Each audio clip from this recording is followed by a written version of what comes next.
Batman has one of the most impressive filmographies of any superhero ever. His live-action theatrical outings have spanned generations, and he has the bragging rights of being the central character in some of the most successful and highly praised movies of all time. But as impressive as his live-action catalogue is, The Dark Knight has a massive and diverse backlog of animated films. There are films set in the original animated series universe, films set in the DC animated movie universe, and now there are even entries in DC's new Tomorrowverse animated movie universe. Oh, and of course you have films that are just single contained stories.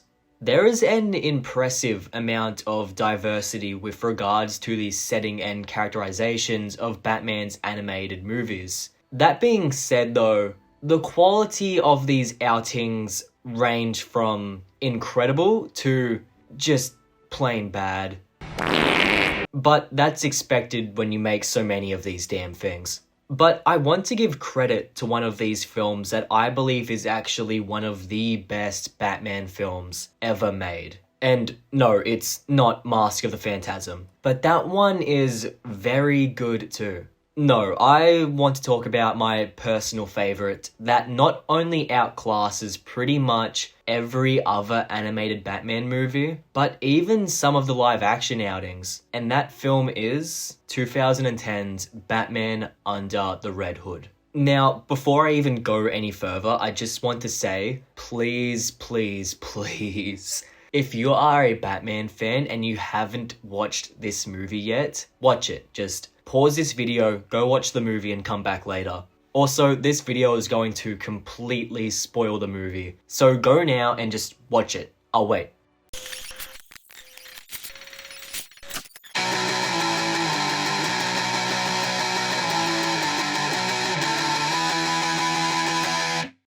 Holy shit, this is a Batman movie if I've ever seen one. Batman Under the Red Hood, directed by Brendan Vietti, is adapted from the comic of the same name and was released on direct-to-video in 2010. I was too young and stupid back then to know when a new movie was coming out, so I didn't watch this one until a few years later. But when I did, oh boy. What hurts more? A or B?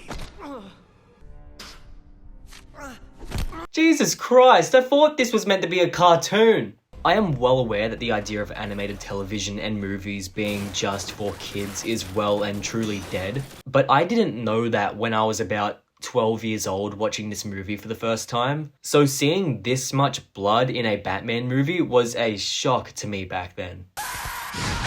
He fell off. He really did fall off. But even now, I don't think it's a stretch to say that this is one of the grittier film adaptations of Batman, and it is one of the best adaptations of a graphic novel I have ever seen. We begin the film as Batman races to save Jason Todd, the second Robin, who has been taken captive by the Joker and is in a warehouse nearby. We cut to the Joker brutally beating Jason with a crowbar again and again and again. And let me just say that this scene alone sets a tone for the film that most other Batman films rarely get a chance to set. You know, for a theatrical release, I feel like Warner Brothers would have scrapped a scene like this altogether. But straight to DVD?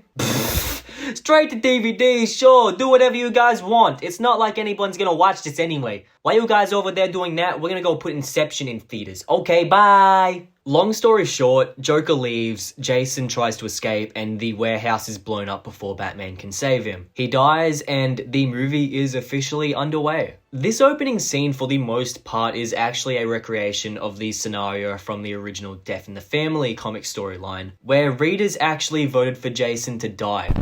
Wait, what? They voted for him to die. What was wrong with people? Starting your Batman film with a scene like this and using such a traumatic event as the catalyst for your story lets the audience know straight away that you aren't messing around. This is a defining moment for Batman. His reaction to it and his coping with it is the driving force behind the rest of this movie. After Jason's death, we fast forward 5 years to see a new vigilante called the Red Hood taking over the Gotham crime world, while also killing off a large portion of the criminal element. Naturally, if someone is killing dudes in Gotham, criminal or not, Batman is gonna want to put you in the hospital. What follows is a story that sees Batman's past demons come back to haunt him as he unravels a plot involving the Red Hood, Black Mask, Ra's al Ghul, and the Joker. But most importantly, this film fully understands what makes Batman Batman. This story in particular is bolstered by one crucial aspect. It is an exploration of Batman's moral compass, his code and the consequences of it, all culminating in the character of Red Hood, who is Batman, should he ever decide to cross that line. Oh, and before I move on, Jason Todd is Red Hood. You should already know this, but if you didn't, you know now. Before we get too deep into the story, let's talk about the talent in this movie, because there are some heavy hitters here. You've got Bruce Greenwood as Batman, John DiMaggio as the Joker, Neil Patrick Harris as Nightwing, and Soldier Boy himself, Jensen Ackles, as Red Hood, and Jason Todd by extension. Man, Jensen Ackles really is just a walking W now, isn't he? I mean, he even went on to voice Batman. You can't stop this guy. This movie has some insane talent behind it. Now let's get into the deep and meaningful stuff. What distinguishes this film when compared to other Batman flicks from both before and after is the fact that the narrative revolves around a key aspect of the character of Batman. In comparison, when you look at Christopher Nolan's films, they focus on the overall character of Batman and what his crusade really means and the consequences of everything Batman has done and will ever do. Under the Red Hood also positions itself as a character study, but rather than exploring the entire psyche of the Caped Crusader, the film focuses on one of Batman's defining characteristics, that of course being that Batman does not kill. Under the Red Hood opens with Batman being pushed to his limit. The Joker has taken another life, the life of Batman's partner, his friend, his son, Jason Todd. He has every right in the world to end the Joker. Not just for what he did to Jason, but for all the other countless lives that have been lost at the hands of the Joker. This inner struggle is something that we don't actually see play out in the film, as it happens in the time period between the opening and the time jump. By the time we see Batman, he's back to his normal self. Under the Red Hood isn't about Batman's inner struggle, but it is a showcase for the defining rule of the character and the consequences of it. Red Hood is not only created because of this rule, he is the antithesis of it. He is the Batman that crossed the line. The arc that Batman experiences in this film is one of guilt and regret, his greatest failure coming back to haunt him in the form of who he would have had to be and the lines he would have had to cross to save Jason in the first place. Jason Todd was a troubled character both in fiction and in the eyes of comic readers. I mean, the dude was literally killed off at the behest of comic readers not very long after he was introduced. Funnily enough, Jason wasn't resurrected as Red Hood until about the mid-2000s, years after his initial demise. This time, people liked him a lot more when he was reborn as Red Hood, rather than when he was a rage-riddled Robin. He was brought back for this story in particular, and it wasn't just another comic seller. Rather, it was a move that makes sense for the character as a whole and his relationship with Batman. Going back to the consequences of Batman's moral compass, Jason is a product of Batman's non-lethal crime-fighting methods. Batman, he won't kill you, but the hospital bills sure will. As if it wasn't hard enough having to cope with Jason's death, now he has to deal with the fact that his greatest mistake has come back to haunt him and test just how effective his methods are when compared to a vigilante who is willing to go further than Batman ever will. Red Hood is deadly and efficient. He gains control over a pretty large amount of Gotham's organized crime, but that's just it. Control. Sure, he stops them from selling drugs to kids, but other than that, crime in Gotham still exists in the same capacity. The Red Hood isn't the Batman. He doesn't believe in stopping crime. Instead, he believes that he can simply control it, and he isn't afraid to get blood on his hands to do so. The Red Hood is Batman without morals, the morals that failed to save Jason and countless others. That's what makes this such an interesting confrontation between these two. Jason lost faith in the morals that Batman stands by, and as a result, he set out to show what can be accomplished by going all the way. Jason's actions certainly make no impact towards changing Bruce's mind, because Batman's just a stubborn bastard. Well, no, that's not exactly the real reason, but we can come back to that later. But while it makes no change in Batman's demeanor, it does pose an interesting question to the audience. What could Batman accomplish if he allowed himself to kill? Keeping in mind that this is the guy that can potentially beat Superman in a one-on-one. It reignites the age-old debate about what would happen if one night Batman decided to just kill all of his greatest foes. While nothing is certain, most would agree that it would at least save some lives, right? So if Batman is dedicated to fighting crime and saving lives, why not see the logic and start snapping necks Superman Snyder style, or, you know, Batman Snyder style, I guess.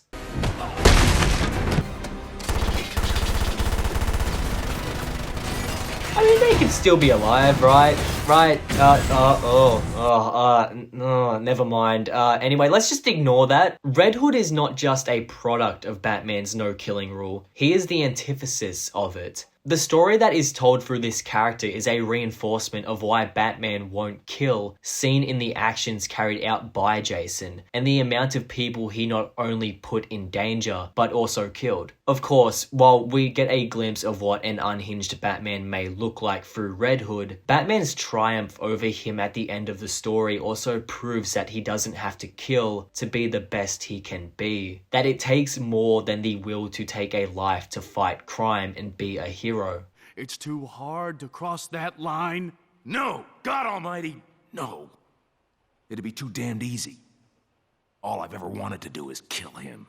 A day doesn't go by when I don't think about subjecting him to every horrendous torture he's dealt out to others, and then end him. But if I do that, if I allow myself to go down into that place, I'll never come back. Long has it been said that Batman would be an unstoppable crime fighter if he chose to play the role of executioner after sentencing criminals, but he doesn't. Why? Batman exists because of the death of Bruce Wayne's parents.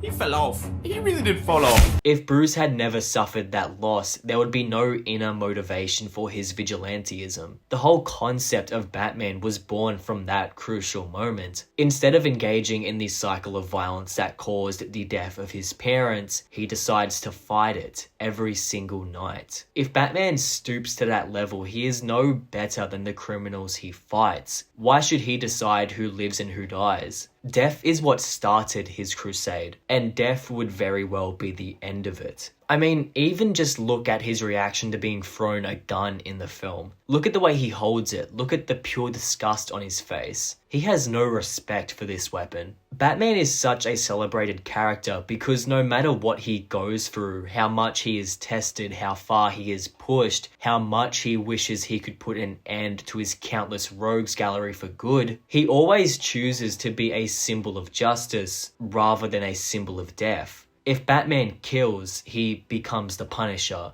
He's not a hero. He's just a weapon with an anger issue. Batman doesn't exist to just physically fight crime. He also stands for something greater. A guardian of Gotham. Someone who the criminals fear, not someone who everyone fears. Nobody places faith in a killer, but everyone believes in a guardian angel. Or guardian bat, in this case. Batman Under the Red Hood is a special film.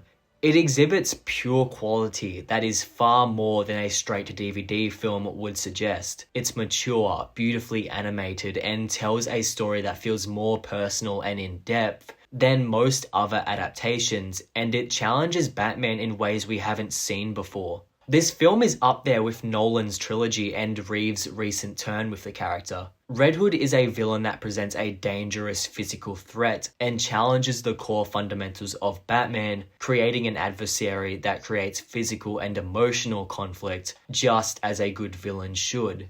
I know I failed you, but I tried to save you, Jason. I'm trying to save you now.